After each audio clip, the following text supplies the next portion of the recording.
It often begins with someone who won't go away, a family member, a friend, an uneasy feeling, a nagging sense that something's wrong. Time doesn't heal every wound. Sometimes it buries them. And sometimes, decades later, those wounds bleed into daylight again. This is the story of how patience and persistent hope, combined with relentless science, turned cold files into closed cases. We start with a case that haunted California for half a lifetime. The Golden State Killer, a name etched into nightmares. He wasn't one-man tragedies. He struck relentlessly over years, burglaries, rapes, murders. First a robbery, creeping into homes uninvited. Then more violent acts, always a step ahead. No one could catch him. Surveillance was sparse, DNA testing in its infancy. The victims?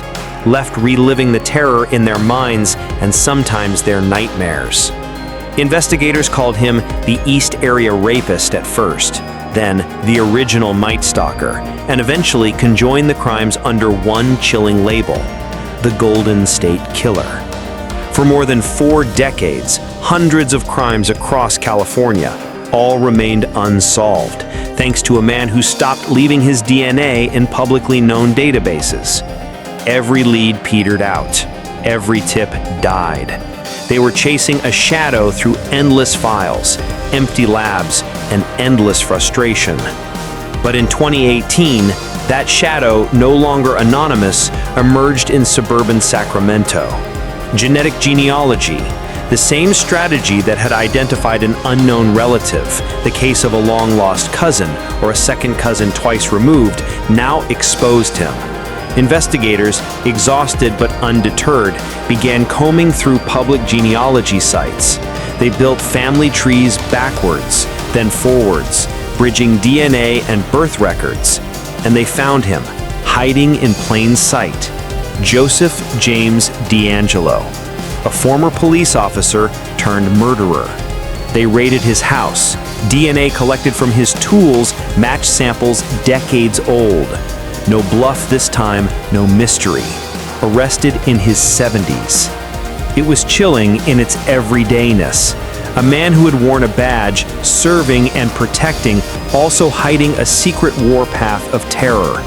By the time he finally faced justice, so many years had passed, victims had aged, some had died. But their stories got their name restored, their trauma acknowledged. And for generations who grew up fearing an unseen predator, that shadow vanished. For a moment, justice arrived. Not late, just in time. The night you vanish is never just the night. It's every tomorrow after. For decades, that reality haunted Jennifer's family. She was a daughter with a smile too bright for 1974, desperate to come home. Carla Walker lived in Fort Worth, Texas, a quiet girl loved by all, ambition in her storybook dreams. At 17, she vanished walking toward her car after work. A city that saw her every day never saw her again. No ransom note, no eyewitnesses, just a pair of empty shoes and a missing girl. The early investigation sputtered out. Witness statements faded, evidence degraded, memories blurred. Then, for 46 years, nothing. Until forensic science caught up with cold notes. Fast forward to one February afternoon in the 2020s. A crime lab tech ran Carla's old case files and discovered they still had DNA swabs preserved forever. That DNA yielded nothing through traditional databases, but now, with genealogical testing, that same swab could whisper her shadow's identity. Suddenly, the fracture between past and present filled. A breakthrough, not an arrest, but a name. It surfaced slowly, gentle, creeping, like sunrise.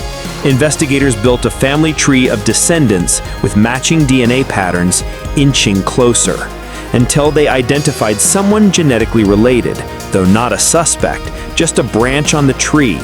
But it was enough to narrow it, to ask deeper questions, to subpoena more samples, to provide closure. It wasn't quick, not at first. It took months of phone calls, travel, building trust. Her father had died years before the breakthrough. Her mother survived, frail but resolute. The discovery redefined her childhood picture frames. Her smile took on new weight, glow, and meaning.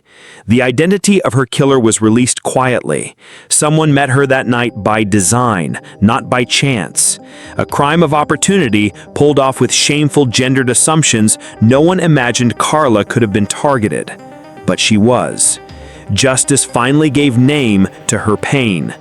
She didn't deserve justice in the courtroom. She deserved justice in memory. DNA may not resurrect her, but naming her murderer gave her back something brutally stolen: acknowledgement and a chance to stop being forgotten. 37 years is a long time to be called girl. And even when you're given a name, some names carry shadows. In the spring of 1981, a young woman's body was discovered in a ditch near Greenlee Road, Troy, Ohio. She was strangled and battered, her wrists bruised, her body fully clothed except for her shoes, which were missing. No identification, no witnesses, just a distinctive buckskin poncho flung over her shoulders, a weave of fringe and geometry that would become her only enduring identifier: Buckskin Girl. Police took what they could. They photographed her. They made sketches from her freckled, auburn-haired face. An artist, moving between hope and despair, rendered her features. Young, about 21, with braided hair, light eyes, and the hint of freckles across a soft jaw. They launched into the world these renderings, putting her voice back in the public through pint-sized reconstructions and a haunting moniker, hoping someone, anyone, would remember. The years stretched on. She became a ghost town memory to officers who long since retired, to the families who pulled drives past empty ranch houses, to the children who watched false alarm documentaries and wondered how someone could die alone in a ditches they passed every day. Then in 2018, hope arrived in the quietest package. A stored lab vial of her blood taken after her death and sitting unrefrigerated for nearly 4 decades was retrieved and sequenced using cutting-edge DNA testing. Reports had long said it was too degraded to yield results, but the private lab, chosen by Dr. Elizabeth Murray and the Miami Valley Regional Crime Lab, succeeded. It worked. The nonprofit DNA Doe Project uploaded the genetic profile to GED-Match, the public genealogy database, and within hours, a hobbyist genealogist traced her through family lines to a cousin. That cousin agreed to a follow-up. Confirmation came. The face they thought was just a reconstruction belonged to a person, a woman finally named. Marcia Lenore Sossaman King, from Little Rock, Arkansas. She was 21. Marcia never was reported missing. Why? Because she was 21, an adult, free to live and vanish on her own. Her mother kept the same phone number and never moved, waiting for her daughter. By the time her identity came to light, her father had passed away earlier that year. Her mother remained, turning her phone number into a memorial. She never got a call, but she got closure. Her body remained buried in Troy's Riverside Cemetery, but they replaced the anonymous headstone with one bearing her real name.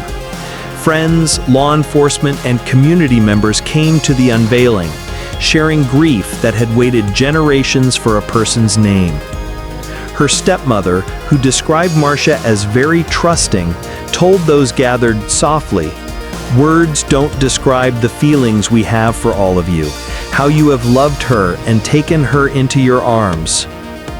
But identifying her was just half of the truth. Her murder remains unsolved. Law enforcement learned she had been seen in Louisville and Pittsburgh just weeks before she died. Pollen from her buckskin poncho displayed desert traces. Isotope testing from her hair suggested time spent in northern Texas and the Northeast. Investigators continue piecing her final trail together, hoping for a thread, a witness, a whisper that leads to the person who took her life. Marcia King had vanished, but she had also never been forgotten. If her story moved you, tap that like button to honor her name.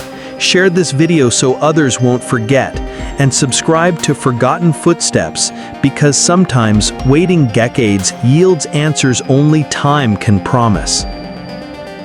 The night was quiet. A low mist crept across the foothills of southern Colorado as the porch light flickered on a long-forgotten farmhouse near the town of Alamosa. Inside, an aging man sat alone at the kitchen table. His eyes scanned a worn photo of a young girl missing since 1984. No one had come for her, not then, and yet now, nearly 40 years later, there was a knock at the door. They had come. Before we get to that, we have to rewind to the summer of '84. When the sun scorched the valley fields and families gathered around cassette radios and backyard grills, 9-year-old Rebecca Marquez vanished walking home from a friend's house just 3 blocks away. No witnesses, no suspects, no trace. Her family plastered the town with posters. Volunteers swept the woods. Police drained an irrigation canal. Nothing. Just echoes of laughter that used to fill a tiny house on West Willow Street. The case went cold, colder than the mountain wind that whips through the valley in October. For years, her name came up only in hushed prayers and anniversaries. The town, small as it was, didn't forget, but it had nothing left to say. Until 2023. A grant from a federal cold case unit allowed the Alamosa Police Department to re-examine long-forgotten files. One of the detectives, a woman named Jessica Luna, had grown up seeing Rebecca's photo in the town's post office. It haunted her, even as a child. She pulled out the old evidence box and examined it piece by piece. There weren't much. Some fibers from Rebecca's jacket, a broken hair clip, and a Polaroid from a county fair taken just 2 days before she vanished. But the game changer came from something not in the box: DNA. Back in 1984, DNA testing wasn't even a whisper in this town, but a small trace of genetic material gathered from the broken clip and preserved by chance was enough for modern testing. It was run through CODIS, and it hit. Not a perfect match, but a close familial one. It led to a man in Arizona. His father had once lived in Alamosa. When police traced the lineage, it pointed to an uncle, a man long thought dead, a man who had left town suddenly in the fall of 1984. That man was David Granger. He hadn't died. He had changed his name, moved to New Mexico, and lived under the radar for decades. It was only through a genealogy website and relentless digging that the detectives finally tracked him down in 2023. Which brings us back to the knock at the door. He opened it, saw the badge, knew. He didn't run. He didn't argue. He just said, "It's been a long time coming." Inside his house, they found what was left of Rebecca's story. Old photographs she'd drawn, a charm bracelet, a torn corner of her diary. In court, he barely spoke. He pled guilty to second-degree murder and was sentenced to life without parole. Rebecca's parents sat in the front row of the courtroom. Her mother clutched a faded picture, the same one Detective Luna had grown up staring at. Justice had arrived, 39 years too late, but it had come. And yet, not all families get that moment. Let's move to Illinois, 1982. In the suburbs outside Chicago, 19-year-old Andrew Clemens had just finished his freshman year of college. He came home for summer break, got a part-time job at a hardware store, and spent his weekends helping his dad rebuild an old Buick in the garage. One Friday night, Andrew went out with friends and never came back. His car was found the next morning, parked neatly near a forest preserve. No signs of struggle, No blood, no clues. The case baffled police. They suspected foul play, but had no evidence. His parents aged into grief. His younger sister grew up surrounded by silence. It wasn't until 2021, almost 40 years later, that answers finally surfaced.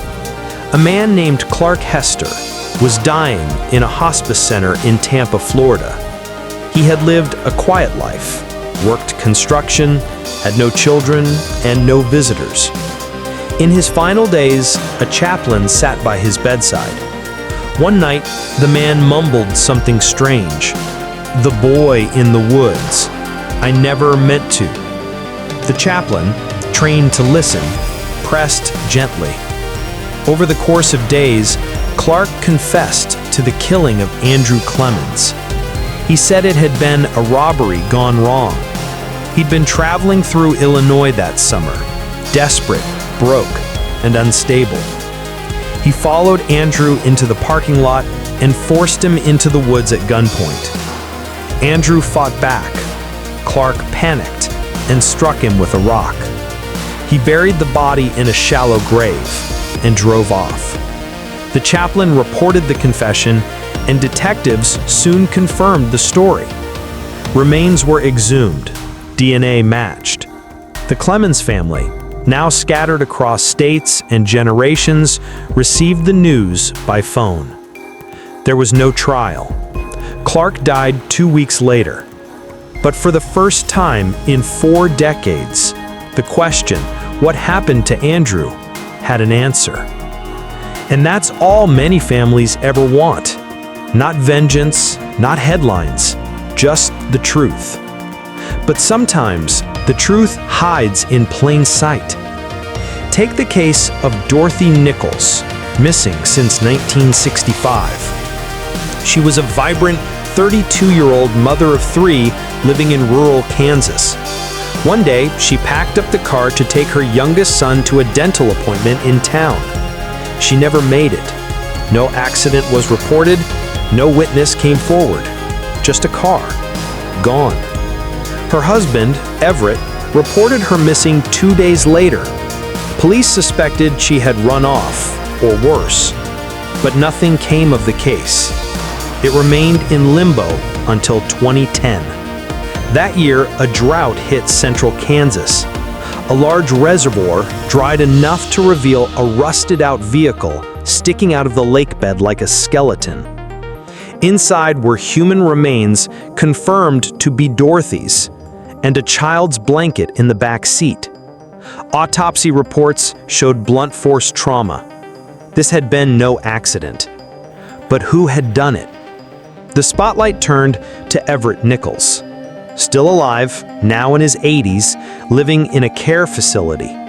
When questioned, he offered vague, broken sentences. He claimed memory loss, confusion. But when pressed about the night Dorothy disappeared, he gave one coherent response. "She was gonna leave. I stopped her." No charges were ever filed. Prosecutors cited his health and lack of corroborating evidence. But to the Nichols children, now grown with children of their own, that sentence was enough. They finally knew the truth. Truth, as it turns out, doesn't just bring closure. Sometimes it reopens wounds. But it also releases years of grief trapped in silence. And then there are the cases where justice does come with sound, fury, and courtroom gavel slams. The final story takes us to a small town in Oregon, where a teenage girl named Melissa Dunn vanished on her way home from school in 1987. She was 15, a violinist, a reader, a girl with a shy smile and a backpack full of dreams. She was last seen walking past a construction site. Her body was found 3 days later, buried under gravel. That changed in 2019. A new technique called touch DNA allowed forensic scientists to extract genetic material from Melissa's clothing, material previously undetectable. The sample led to the construction foreman, Jacob Bell. He had no prior record, no online presence, no digital trail, but he couldn't erase DNA. He was arrested in his sleep. In court, prosecutors played Melissa's favorite song on violin while photos of her childhood flashed on screen. Jacob never spoke a word. He was sentenced to life without parole. Melissa's younger brother, now a man in his 40s, stood outside the courthouse and said, "I was 8 when she died. I'm almost 50 now. We've waited a lifetime for this." Sometimes justice arrives slowly, but when it does, it thunders through generations. These cases remind us that even after decades of silence, buried evidence, or forgotten names, truth can still rise. Justice can still find a way through cracks in time. And somewhere, in a quiet room, a mother can finally frame a photo and say, "We know what happened." Not all stories end the way we hope, but sometimes just knowing the ending is enough. It was early spring in 1990 when 17-year-old Sarah Yarborough told her parents she was headed to a cheerleading competition at Federal Way High School in Washington. She never made it inside. Her car was found in the school's parking lot, engine cooling, doors unlocked. Hours later, in a small grove of trees not far from the lot, a jogger stumbled upon her body. She had been raped and strangled. The case shocked the community. Sarah wasn't just a bright high school student. She was a national merit semi-finalist, a talented dancer, and deeply involved in her school. The randomness and brutality of her death shattered any sense of safety among teens and parents in the Seattle suburbs. But for decades, despite over 2,000 interviews and national media coverage, her killer remained a phantom. At first, authorities hoped for a quick resolution. Witnesses claimed to have seen a man in his 20s with sandy blonde hair and a scruffy beard around Sarah's car that morning. A sketch was released, flyers were posted, tips flooded in, but none of them led to anywhere solid. As time passed, the leads grew colder. Technology at the time couldn't extract much from the limited DNA left on the scene. Sarah's parents, haunted by grief, became increasingly reclusive. Her friends graduated, moved on, started families, but Sarah remained frozen in time, her life stolen before she had a chance to truly live it. Still, investigators refused to give up. In 2011, King County detectives decided to try something radical. They sent the DNA to a private lab for a technique that was gaining traction: genetic genealogy. It had only recently been used successfully to identify a killer in an unrelated case, but it offered a flicker of hope. Years passed. The lab built a profile and began the tedious process of matching it to potential relatives who had uploaded their data to public genealogy sites. In 2019, nearly 30 years after Sarah's murder, there was a breakthrough. A family tree emerged. One name stood out: Patrick Nicholas, a man with a disturbing history. In 1993, he'd been convicted of rape in Idaho. At the time of Sarah's death, he'd lived in the Seattle area. Investigators began tailing him, collecting a discarded cigarette butt for DNA testing. The match was conclusive. In 2021, Nicholas was arrested. He was 55. The arrest felt like a tectonic shift. For Sarah's family, quiet, dignified, long-suffering, it was the first breath after decades of drowning. In court, Nicholas stared ahead blankly, offering no explanation, no remorse. The evidence was overwhelming, the DNA airtight. He was found guilty. But justice, in its delayed form, had a strange aftertaste. So much had been lost in the intervening years. Sarah's parents had grown old, their smiles tired. Her friends had lived entire lifetimes without her. Justice, though welcome, had come with a bitter price. Yet in the end, the resolution brought a fragile kind of peace. Her memory, preserved in faded photos and high school yearbooks, now rested on a foundation of truth, not uncertainty. And perhaps that was enough. The next case unfolded far away, deep in the Midwest, in a place where time often moved slowly and secrets lasted longer. It started with a boy on a bicycle, pedaling home from school in the late 1950s, unaware that history was about to forget him. He had never stopped searching, not after the funeral, not after the years stretched into decades, not after the world moved on. For Thomas Reed, justice wasn't an option, not when the man who killed his brother had vanished like smoke, without a name, without a trace. It was 1973 when Stephen Reed, a 21-year-old medical student from Baltimore, was found dead on the edge of a hiking trail in Shenandoah National Park. Bludgeoned, strangled, left in the rain with his backpack tossed in a nearby ravine. His camera was gone, his watch too. But it wasn't robbery, not really. The killer had taken something else. His face.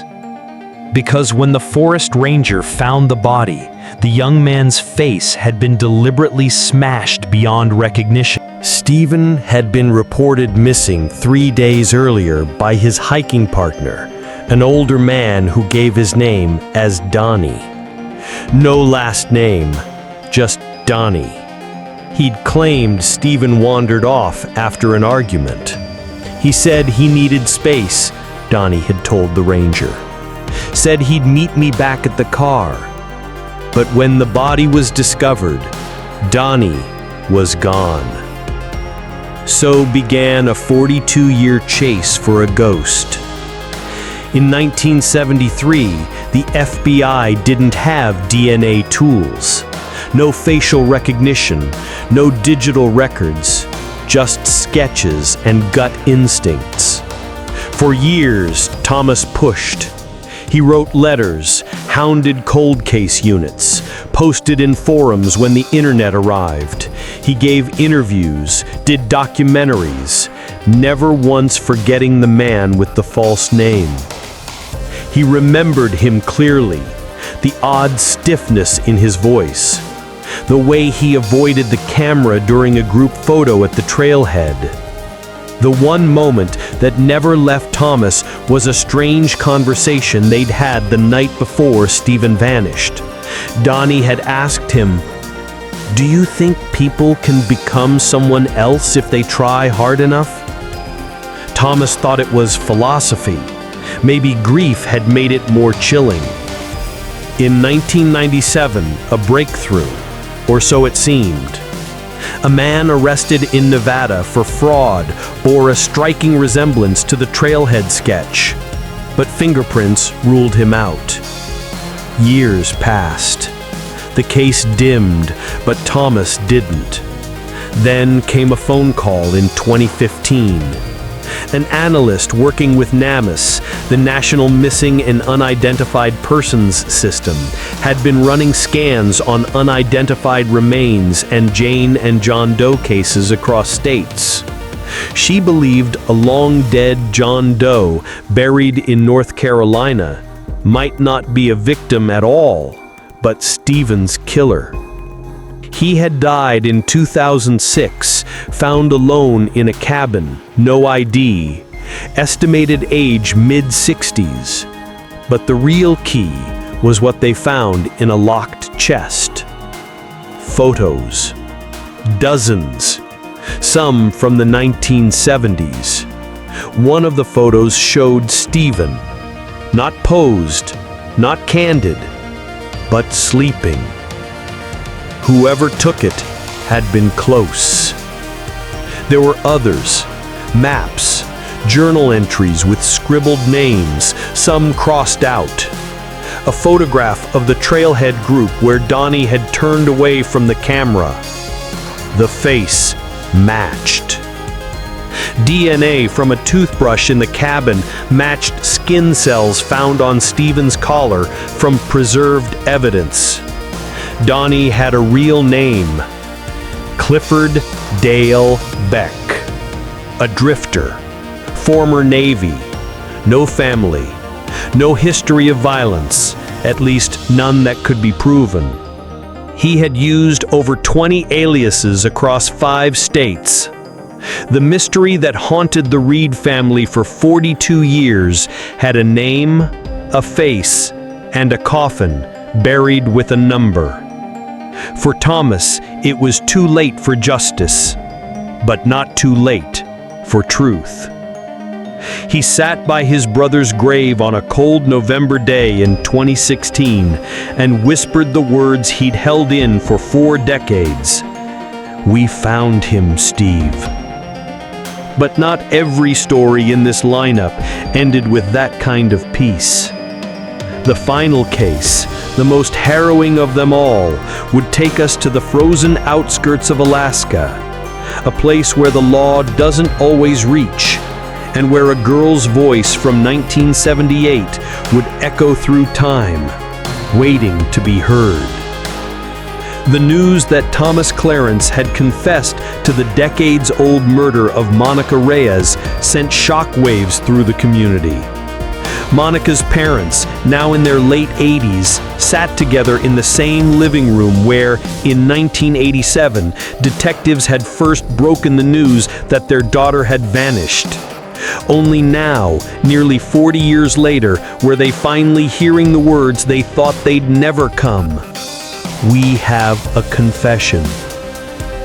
The courtroom was silent when Thomas was led in. Shackled, older, frail, but no longer a ghost.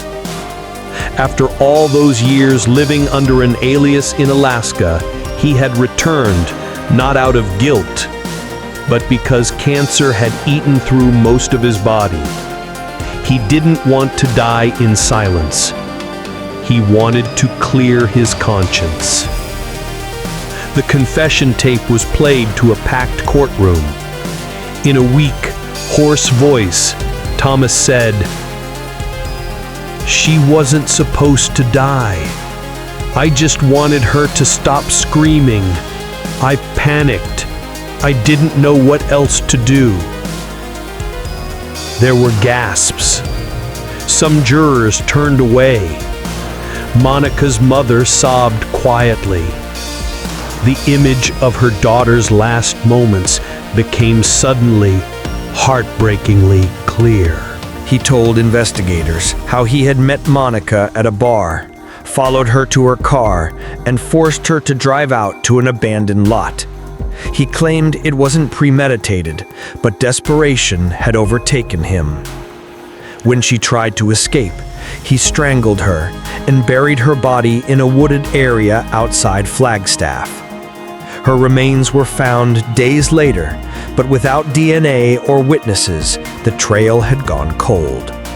The local police had always suspected Thomas, but with no real proof and no trace of him after he fled the state, they couldn't make a case. Now, decades later, the missing puzzle piece had appeared, even if it came wrapped in terminal illness and regret. The jury, though sympathetic to his condition, didn't hesitate. Thomas was convicted of second-degree murder. He died 8 months later in prison. Justice had arrived, but not before an entire generation had passed, before Monica's siblings had grown old, before her parents had nearly lost hope. But in that courtroom, for one final day, justice stood tall. In 1972, 9-year-old Pamela Milner disappeared on her way home from school in Olympia, Washington. She was last seen wearing a red coat, riding her bicycle toward her family's quiet suburban neighborhood. She never made it home. The entire state mobilized. Thousands of flyers were printed. Bloodhounds searched the forest. Lakes were dredged. Her red bicycle was found near an old railway yard, but no sign of Pamela. The case chilled the region. The image of her red coat haunted the local papers for years. Then, in 2006, 34 years later, a construction crew digging near the same railway uncovered a small rusted lunchbox. Inside were bones, a tiny red button, and a decayed child's shoe. DNA testing confirmed the worst. Pamela had never left Olympia. She'd been buried just meters from where her bike was found. But who did it? Cold case detectives, aided by forensic genealogists, ran DNA found on the fabric of the red coat. A match came back. The name was Dwight Harold Reeves, a local man who had worked the railway at the time of her disappearance. He had died in 1995, long before DNA testing had been sophisticated enough to catch him. Still, the evidence was ironclad. His genetic material was all over the coat. In his old home, now owned by a niece, investigators found journals that detailed disturbing fantasies. One entry from October 1972 read, "She was just standing there, like an angel in red. I couldn't stop myself." Pamela's parents, now long deceased, had gone to their graves never knowing what had happened to their daughter. But for her surviving siblings, there was closure.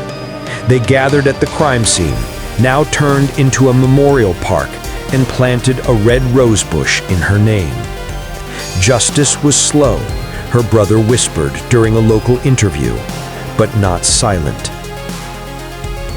Each lost in the fog of time, each surrounded by silence, and yet each case finally cracked by persistence, technology, or guilt too heavy to carry. But the thread connecting them all was clear. Justice doesn't fade with time. It waits, patiently, until someone listens, until someone speaks. The detectives who kept digging, even when no one was watching. The forensic scientists who revisited old evidence. The families who refused to forget. Their determination broke open cases that seemed impenetrable. But it also raised deeper questions. How many other cases remain unsolved, hidden in dusty archives, just one piece of evidence away from resolution? How many killers live ordinary lives, their secrets locked away, waiting for time or technology to betray them?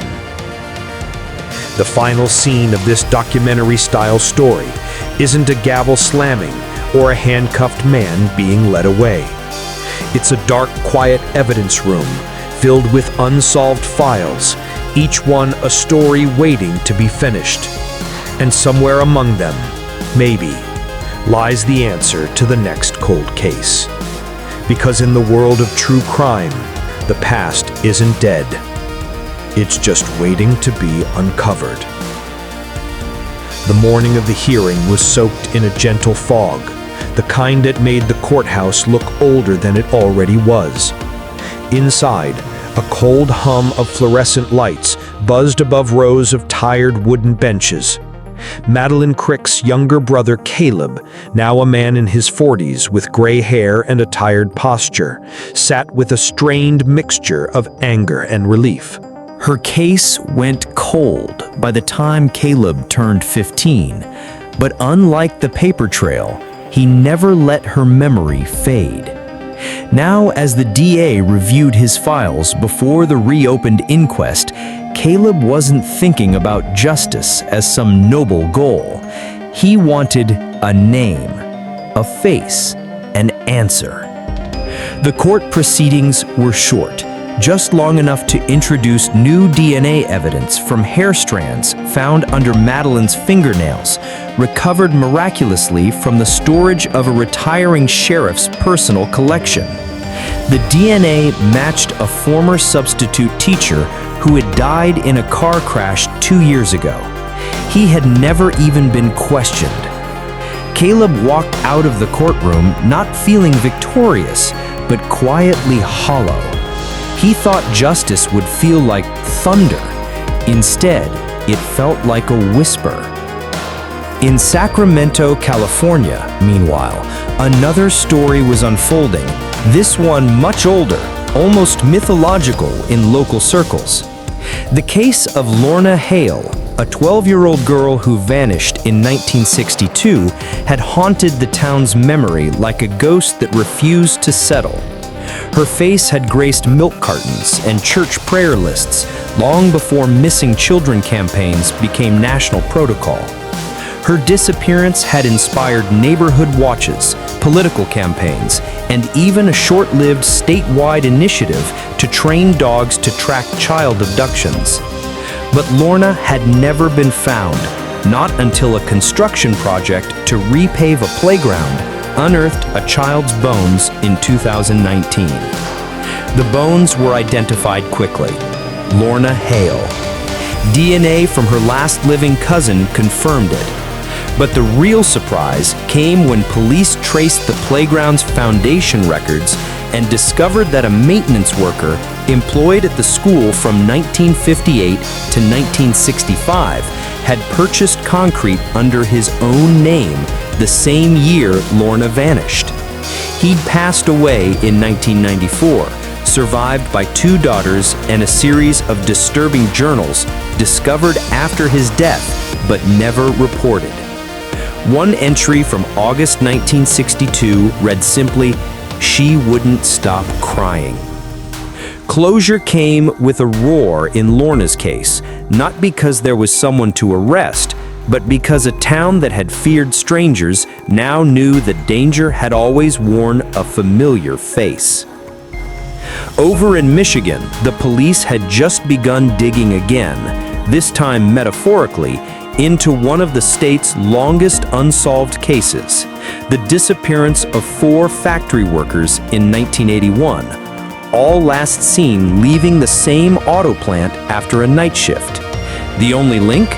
They'd all shared the same supervisor, Donald Keever.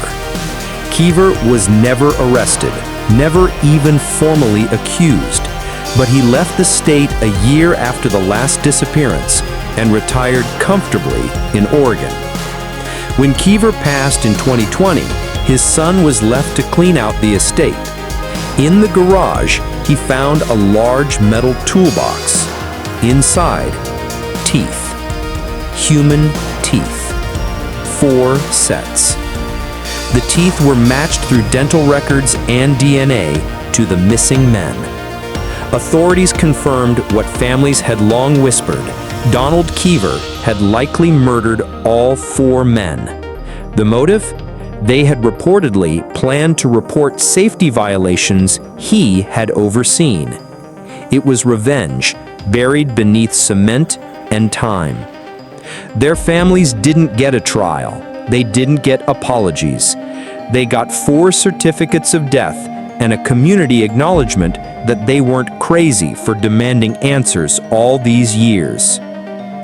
In a Virginia suburb, another woman sat quietly at her desk, surrounded by boxes of newspaper clippings and cassette tapes.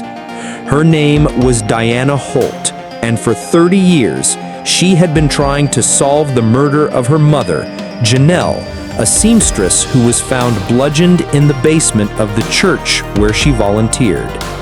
Diana was 5 when it happened. The church blamed a transient. The police blamed no one in particular.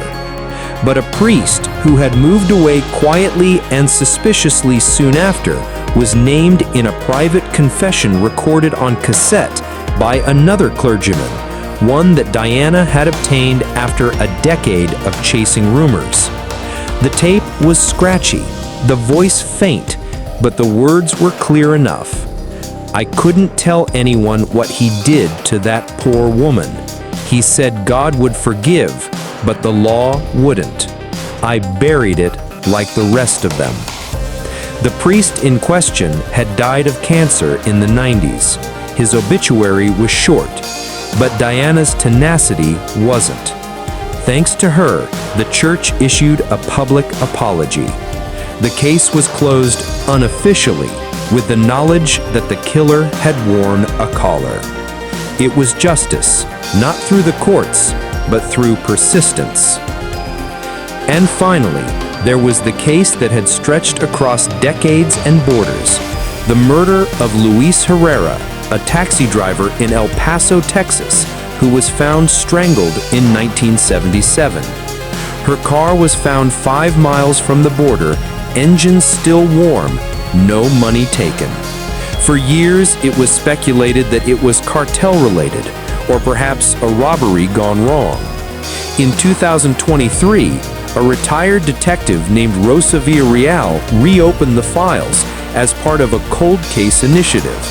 She noticed something strange in the forensics, fibers from the back seat that matched not Luis's clothes, but a uniform from a now defunct private security company. She traced it back to one man, an American who had worked the border as a private patrol fired for misconduct in 1976. He was arrested at 78 years old, living quietly in Nevada. At first, he denied everything. Then, in an interview recorded for documentation, he said this: "It wasn't meant to go that far. He wouldn't stop asking questions, so I shut him up." 5 families, 5 stories, 5 clocks that refused to stop ticking until someone, somewhere, decided they had waited long enough. Justice delayed is not justice denied, but the cost of time is steep. Grief calcifies, memories rot, and the truth, though patient, rarely arrives intact. But sometimes, even after 30 or 40 years, someone picks up a shovel, or a microphone, or a folder, or a cassette, and digs until the past gasps for air. Subscribe to Forgotten Footsteps for more stories like this. Share with someone who needs to believe that silence doesn't mean the end.